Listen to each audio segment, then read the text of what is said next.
My best friend called me a useless loser. The next day I decided. The cold light of the Manhattan office reflected off the glass of my desk as I held my phone with trembling hands. The words still echoed in my mind like a cracked bell that never stops ringing. You're a useless loser, Sarah. Always have been. These weren't the words of an enemy. They were the words of Rebecca, my best friend since college in Boston. The person who knew every one of my deepest fears, every insecurity I'd hidden for years beneath layers of forced smiles and overwork. I was 29 years old and had just lost my third consecutive promotion at the consulting firm where I'd worked for 5 years. 5 years sacrificing weekends, holidays, family birthdays. 5 years living the famous American hustle culture, believing that if I worked hard enough, if I repeatedly proved myself, I would eventually be recognized. But that wasn't what happened. The promotion went to Derek, a 32-year-old white man who had joined the company 2 years after me. It wasn't that Derek wasn't competent, but I knew I had delivered superior results. The numbers didn't lie. My spreadsheets, my reports, my presentations that had saved million-dollar accounts. Everything was documented. When I called Rebecca that night, crying in the office bathroom so no one would see me vulnerable, I expected what we'd always shared.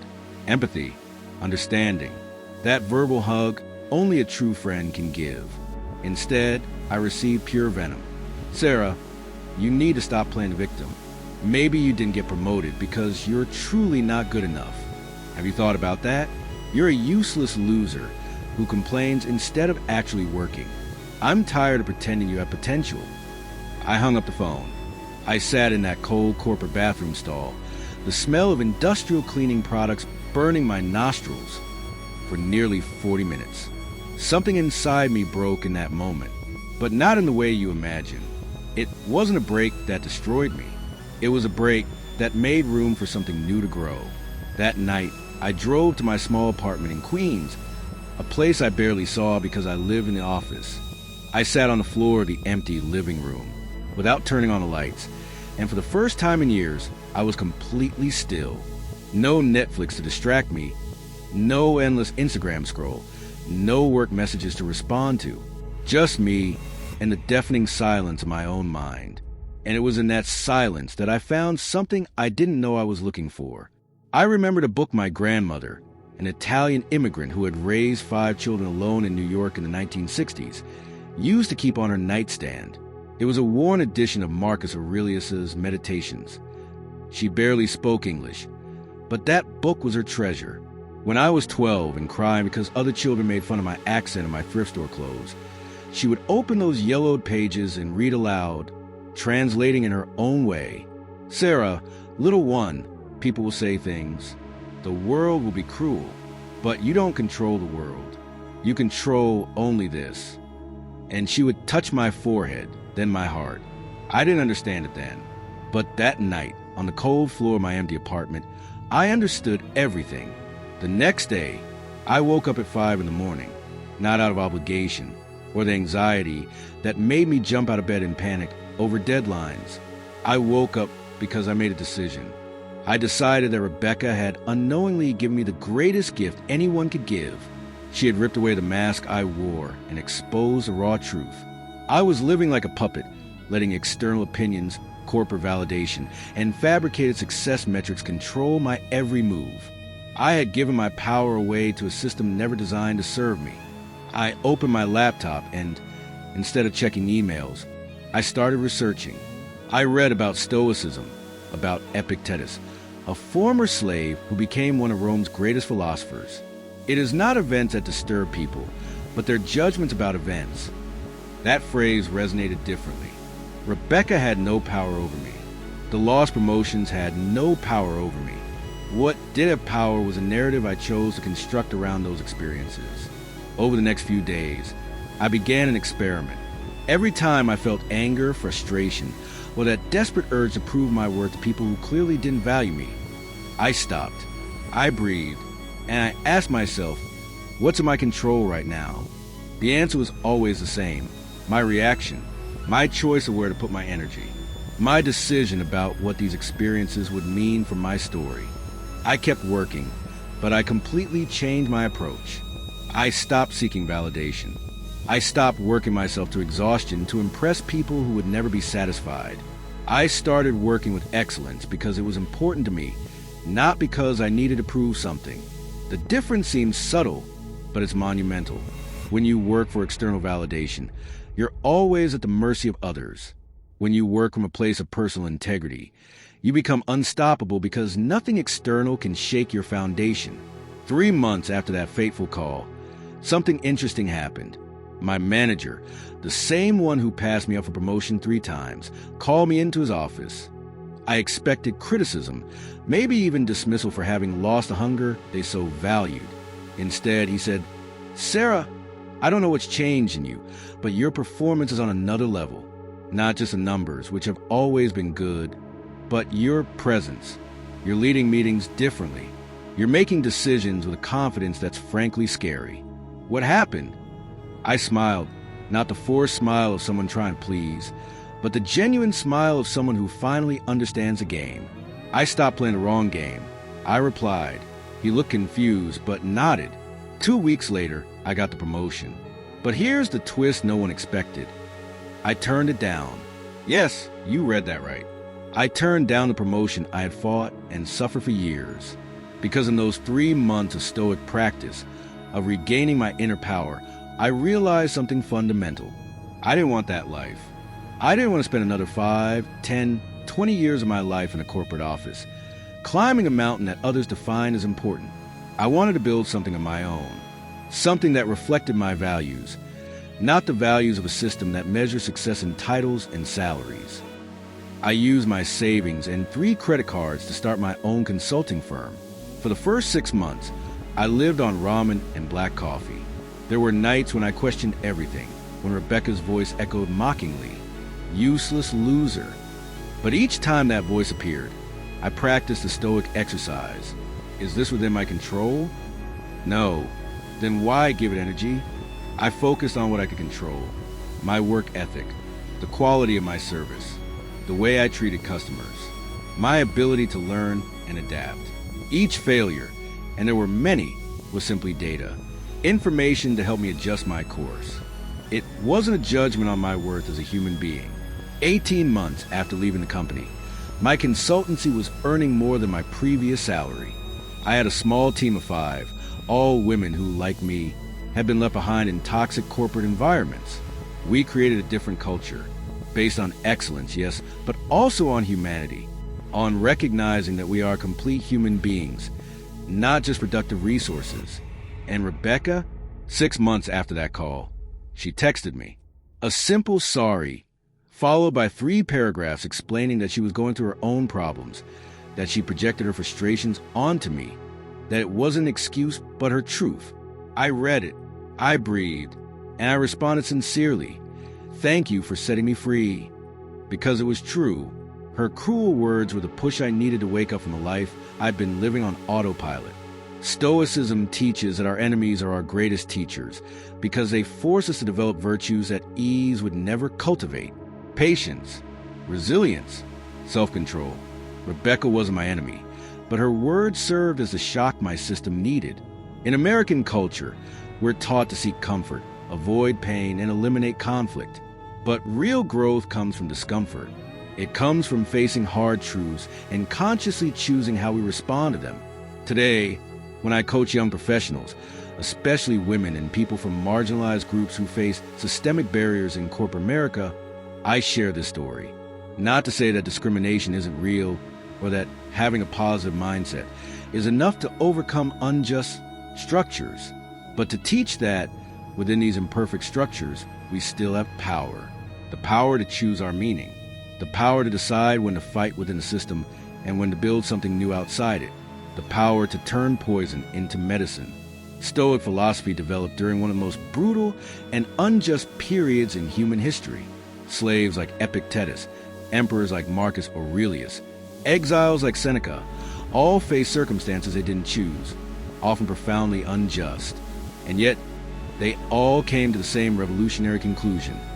True freedom isn't the absence of obstacles. It's the ability to maintain one's integrity and inner peace regardless of external circumstances. This isn't passivity. It's not accepting injustice or stopping fighting for change. It's the opposite. It's recognizing that you can only effectively change the world when you stop being controlled by it.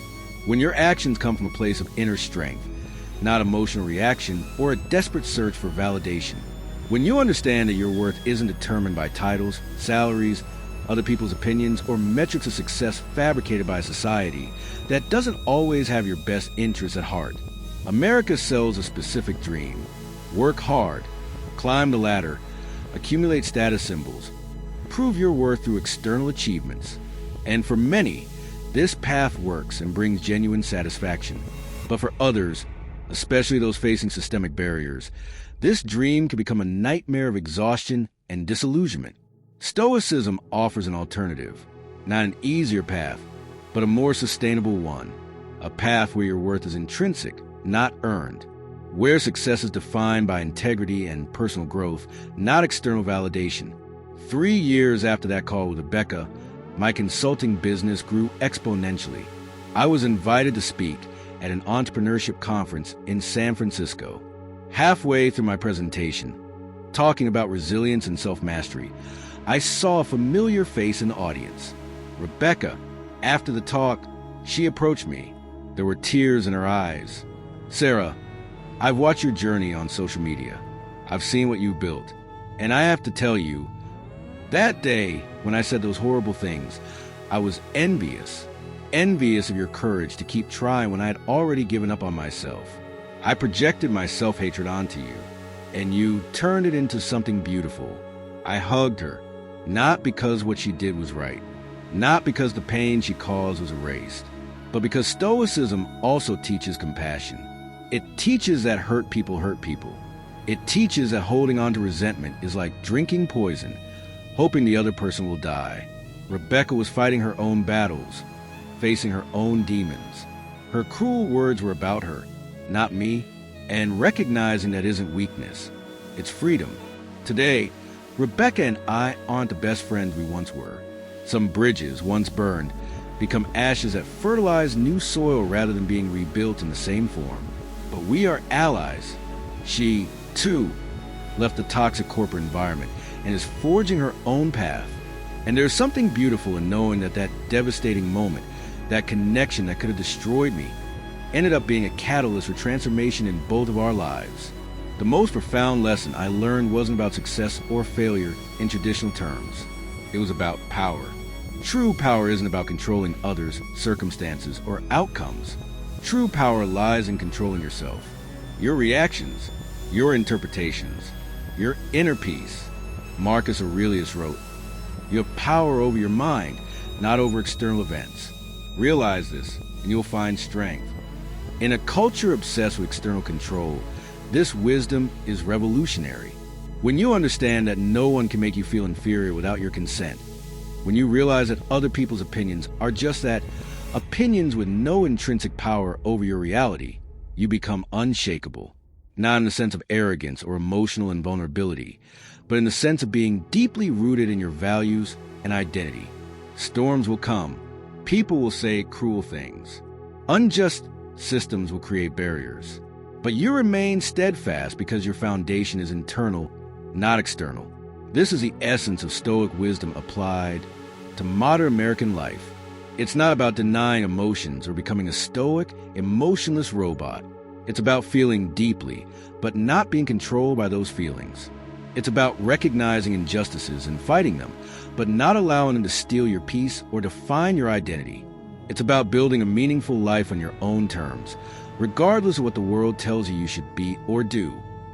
So when Rebecca called me a worthless failure, she didn't know she was planting the seed of my greatest transformation. She didn't know those cruel words would force me to confront truths I'd been avoiding. She didn't know that the greatest gift she could give me was to force me to stop seeking value outside of myself and start cultivating it within. And now, looking back, I'm grateful for that painful moment. Not masochistically, but with genuine gratitude. Because pain without purpose is just suffering. But pain transformed into wisdom is growth. And choosing how to interpret and use our pain is the most underrated superpower we possess. If your greatest wounds became your greatest strengths, Who would you refuse to forgive for fear of losing the excuse that keeps you from flying? The heavy silence of the car and my racing thoughts. I parked in the building's garage and sat there, hands still on the steering wheel, for almost an hour. The engine cooled off, the automatic lights went out, leaving me in near total darkness. And in that darkness, something strange happened. Instead of crying, instead of pounding the steering wheel in anger as I expected, I felt a strange calm settle in. It wasn't peace. It was more like the eye of the hurricane. That moment of absolute stillness where you know the storm is still raging around you, but you're temporarily suspended in silence. I went up to my apartment and did something I hadn't done in years. I sat on the floor, facing a window overlooking the Chicago skyline, and simply stayed there. No television, no phone, no alcohol to numb it. Just me and that horrible burning sensation in my chest. And for the first time, instead of trying to escape it, I decided to sit with it, observe it, study it like a scientist studies an organism under a microscope. The shame had a texture. It was heavy, dense, located mostly in my chest and throat. It came in waves, not constant, but pulsing. And with each wave came a narrative. You're a failure. Everyone saw it. Your career is over. You'll never recover from this. Richard was right. You're mediocre masquerading as competent. These narratives came automatically, like a program running in the background of my mind computer. But then I remembered something I had read years ago and never really internalized.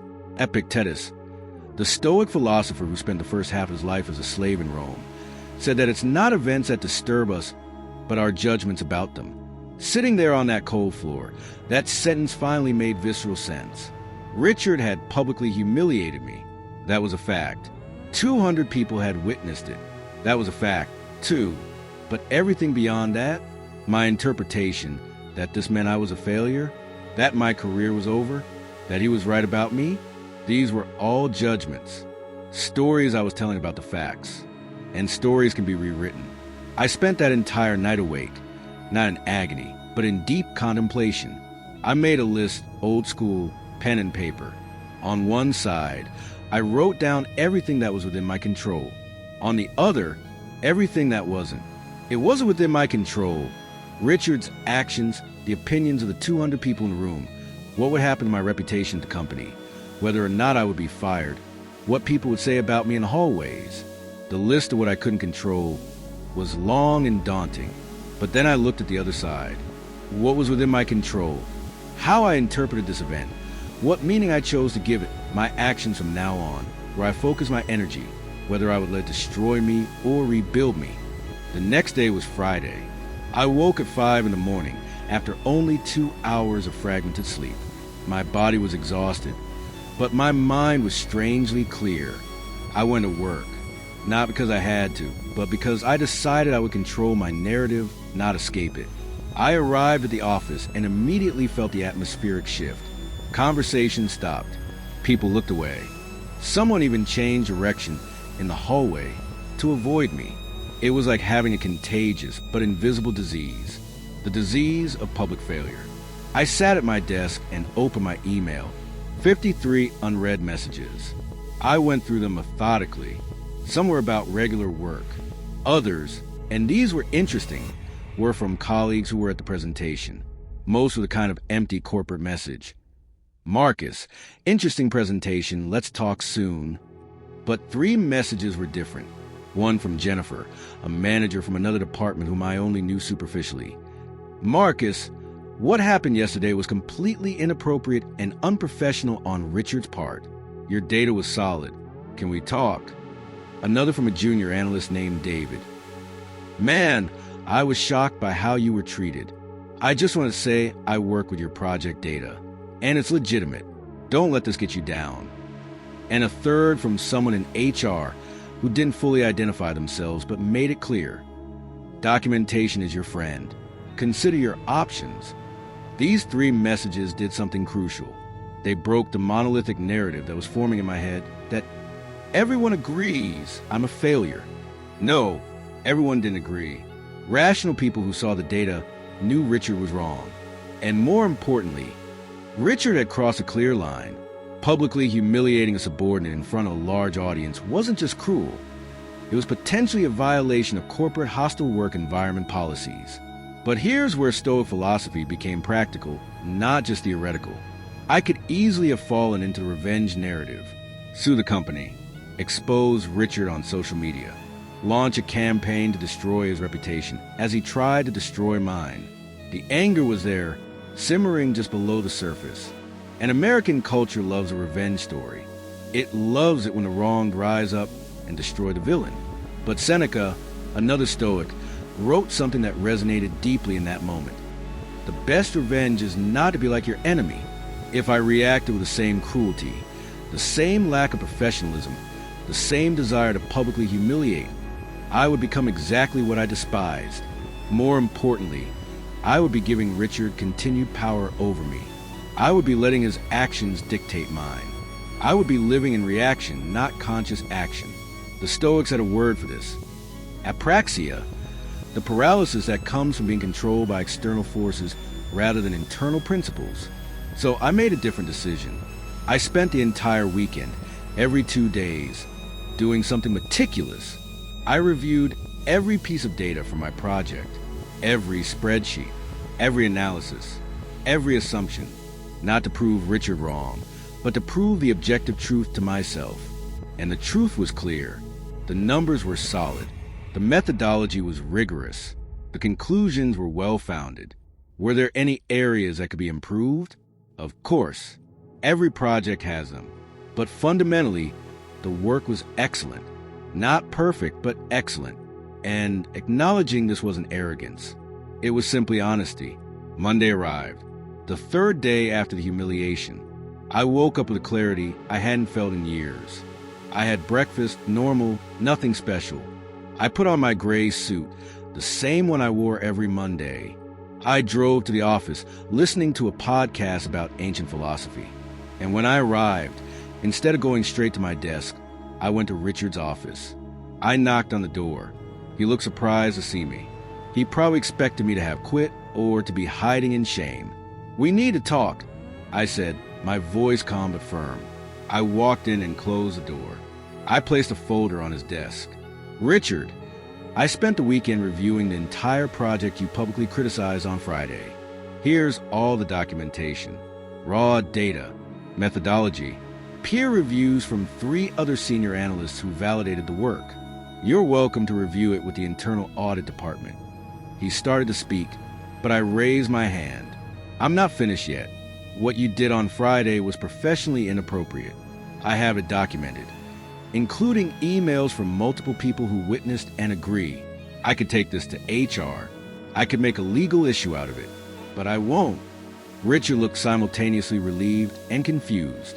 "I'm not going to do that," I continued, "because I've learned something crucial in the last 3 days. I've learned that my worth isn't determined by your opinion of me.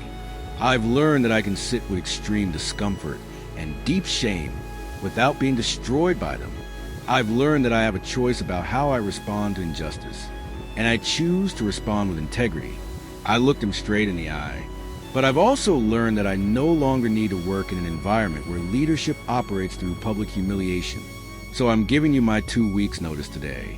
Not because you earned it, not because I'm running away, but because I realize I deserve better than this, and fortunately, I have skills that are valuable in many places." The expression on Richard's face was complex. Surprise, maybe a touch of respect, definitely discomfort. "Marcus, it doesn't have to be this way. Maybe I was too harsh." I smiled, not sarcastically, but with genuine peace. "Richard, you are exactly who you are, and I thank you for that, because you forced me to discover who I am. And who I am doesn't need your approval to know my worth." I left his office feeling something I hadn't expected. Not anger, not satisfied revenge, but genuine freedom. The next 2 weeks were surreal. News of my departure spread quickly, and something interesting happened. People started coming out of the shadows. Jennifer, the manager who'd sent me that email, asked me for coffee. "Marcus, I'm opening a new division at our consulting partner firm, focused on exactly the kind of work you do. Interested in talking?" David, the junior analyst, approached me. Man, seeing how you handled this has changed my perspective. Can I ask you some career questions? Even people who didn't know me started stopping me in the hallway. I heard about what happened. I heard how you responded. That took courage. I realized something profound. When you respond to cruelty with dignity, when you maintain your integrity under pressure, when you refuse to be diminished by the opinions of others, you don't just elevate yourself. You give others permission to elevate themselves as well. You demonstrate that there is another way to operate in corporate America beyond the culture of fear and humiliation that is so prevalent. My last day at the company was a Friday, exactly 2 weeks after the public humiliation. I had a small exit meeting, just my immediate team. I expected it to be awkward. Instead, it was emotional. One by one, people shared how working with me had impacted them, not because of my technical skills, though they mentioned that too, but because of how I treated them, how I led, how I responded under pressure. Sarah, an analyst who had struggled with confidence, said something I'll never forget. Marcus, when I saw how you maintained your dignity that day, when I saw that you didn't bend or break, I learned something about strength that no leadership book could teach. I left the building that afternoon with a box of personal belongings and an unexpected sense of lightness. I didn't have another job lined up yet, though I'd had some promising conversations. I had bills to pay. I had uncertainty ahead. But I also had something more valuable. I had reclaimed my power. Power I didn't even know I'd given away. Power over my own narrative. Power over how I interpreted my experience. Power over who I chose to be regardless of how I was treated. Over the next 3 months, 2 things happened simultaneously. Externally, my career took off in ways I couldn't have anticipated. Jennifer's offer materialized into a senior position with a 20% increase in salary and a completely different culture. But more importantly, internally, something fundamental shifted. I began meditating daily, not the Instagram-wide kind of meditation, but a real Stoic practice. Every day, I spent 15 minutes reflecting on what was within my control and what wasn't, on what version of myself I wanted to cultivate, on how to respond to inevitable challenges with wisdom rather than reaction. I began reading voraciously about Stoicism. Marcus Aurelius, who despite being Emperor of Rome faced betrayal, war, illness, and the death of loved ones, wrote, "You always have the option of having no opinion. There is a tranquility in not passing judgment, because you are free from the turmoil." This sentence changed everything. I realized I was wasting enormous mental energy forming opinions about things that didn't matter, about what so-and-so thought of me, about whether so-and-so respected me, about whether my presentation was perfect. All this constant judging was self-inflicted exhaustion. 6 months after leaving the company, I received an unexpected message on LinkedIn. It was from Richard. I declined the connection, but I read the message. It was long, verbose, and full of justifications. The gist: he was in therapy now, working on anger management issues and destructive leadership patterns. He wanted to apologize properly. He wanted to make amends. My first reaction was satisfaction. See, he admitted he was wrong. But then something deeper emerged. Compassion, not the kind that excuses toxic behavior, but recognition that Richard was a suffering human being operating from a place of his own pain, projecting his insecurities and fears onto those around him. I responded briefly, "Richard, I appreciate you sharing this. I genuinely hope your healing process is transformative." For me, that moment was a catalyst for profound growth. So in a perverse way, I thank you. There's no hard feelings on my part. I wish you the best. And it was true. Forgiving Richard wasn't about him deserving forgiveness. It was about me choosing not to harbor anger that would only poison my own peace. The Stoics understood this deeply. Seneca wrote, "It is nobler to forgive an injury than to avenge it. For clemency is appropriate to the civilized man, cruelty to the beast." A year after that infamous day, I was in a completely different place. Not just professionally, where I was leading high-impact projects and receiving genuine recognition for my work, but internally, I had developed what the Stoics called inner fortitude. It didn't mean that nothing affected me. It meant I had space between stimulus and response. When something bad happened, when someone criticized me, when projects failed, I felt it all fully, but I was no longer controlled by these feelings. I could observe them, understand them, and then consciously choose how to respond. I began mentoring young professionals, especially those from underrepresented backgrounds who face discrimination or unfair treatment in corporate environments. And I always shared this story, not to glorify suffering or suggest that injustice was acceptable, but to teach something crucial. You always have power. Even when it seems like all power has been taken from you, even in the most utter humiliation, you still have the most important power.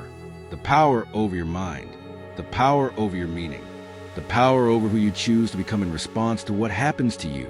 American corporate culture has deeply ingrained toxic aspects, rigid hierarchies, power used to humiliate rather than elevate, success metrics that destroy mental health and relationships.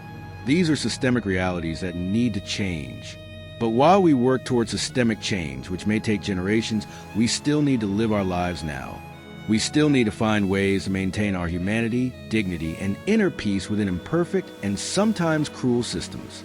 Stoicism offers practical tools for this, not as escapism or a justification for injustice, but as a psychological technology for maintaining sanity and agency in difficult circumstances. The dichotomy of control.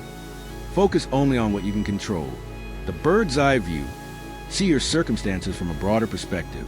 A more fatty. Love your fate. Not in the sense that everything that happens is good, but in the sense of accepting reality as it is and working with it, not against it. These are not just abstract philosophical concepts. They are daily practices that fundamentally change how you experience life. 2 years after that fateful presentation, I was invited to speak at a leadership conference. Same city, Chicago. Same Marriott hotel. Almost exactly in the same convention hall. The irony wasn't lost on me. But this time, I was on stage not as a nervous employee trying to prove my worth, but as a founder of my own consultancy, invited to share about resilient leadership. And when I looked out at that audience of 200 people, I felt zero fear, zero need for approval, zero attachment to results. During the talk, I told the full story about the public humiliation, about Richard, about the 3 dark nights of the soul where I had to decide who I would be, about how ancient philosophy gave me tools to navigate modern trauma. And when I finished, the silence in the room was different. It wasn't the silence of embarrassed witnesses to cruelty. It was a silence of people deeply moved, processing something that resonated on a personal level. During the Q&A, a woman raised her hand. Her voice trembled slightly.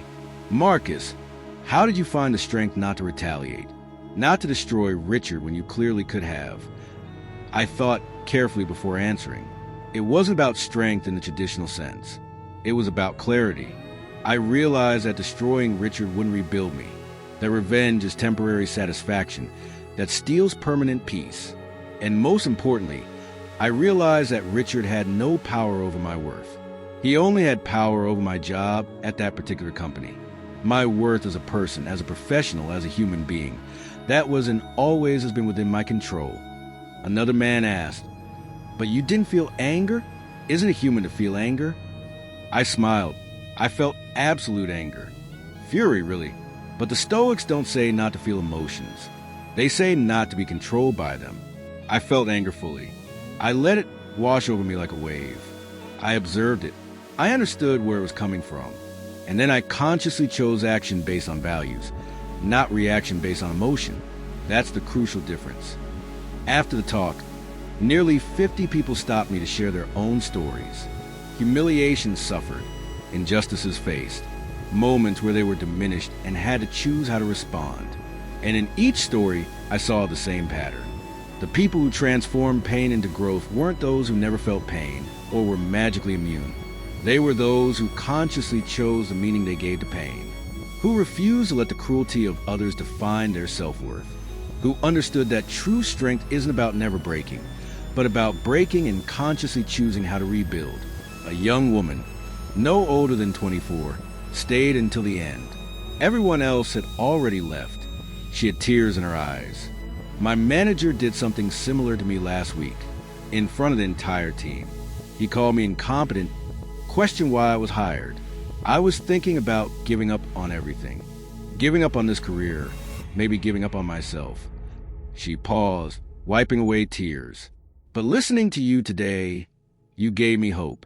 Not silly hope that everything will magically be okay, but real hope that I have power over how this defines me.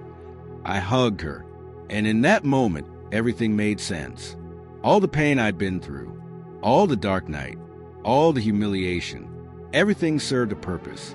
Not because the universe has a magical plan, or because everything happens for a reason in the mystical sense, but because I chose to give it purpose.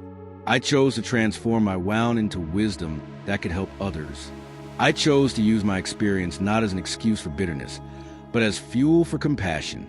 Today, when I coach leaders, when I consult companies on organizational culture, when I mentor young professionals, I always return to that day in Chicago, to that moment when Richard publicly humiliated me and unknowingly, completely freed me.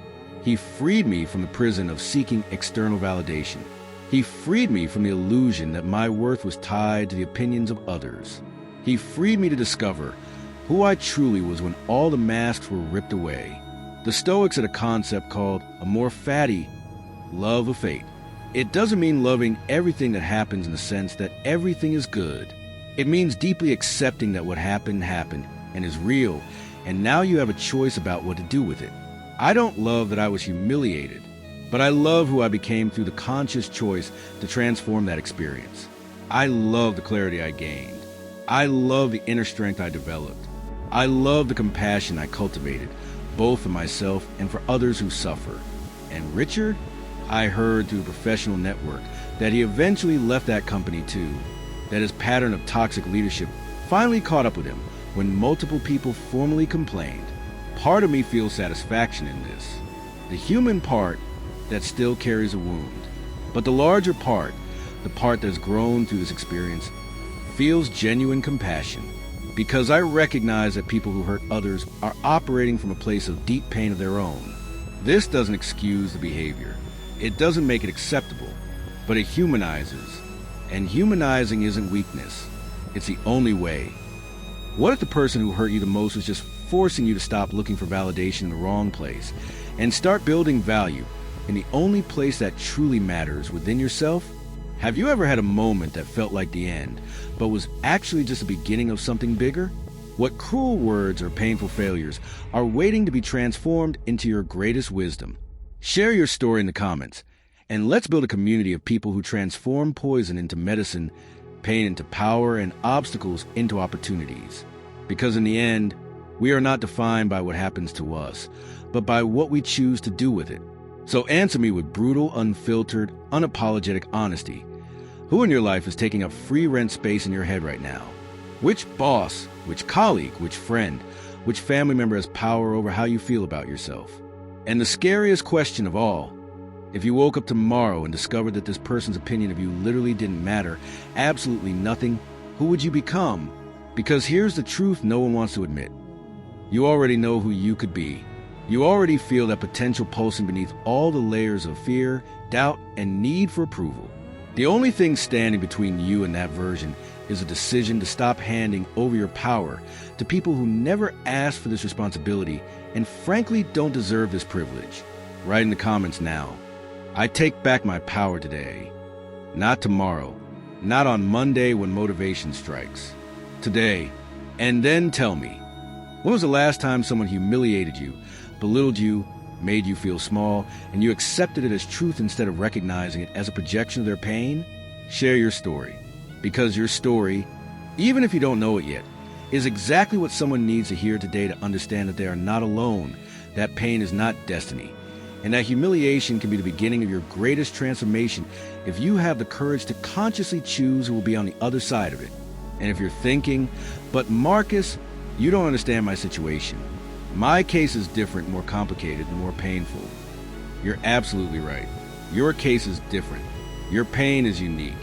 And that's exactly why only you have the power to transform it. No one will do it for you. No guru, no therapist, no motivational video. They can give you tools, but you have to pick up the hammer and rebuild.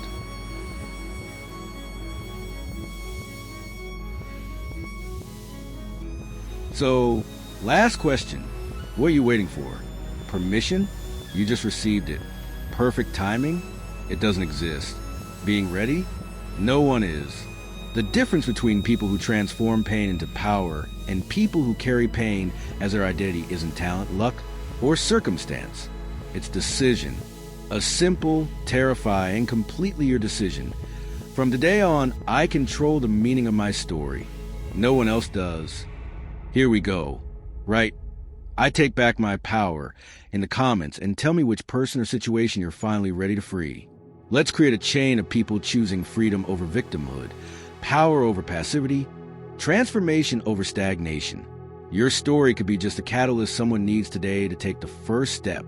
And if you know someone who is being diminished, humiliated, or lost in a search for validation that will never come, tag them here, not with pity, but with tough love that says, you are more powerful than you realize, and it's time to remember that.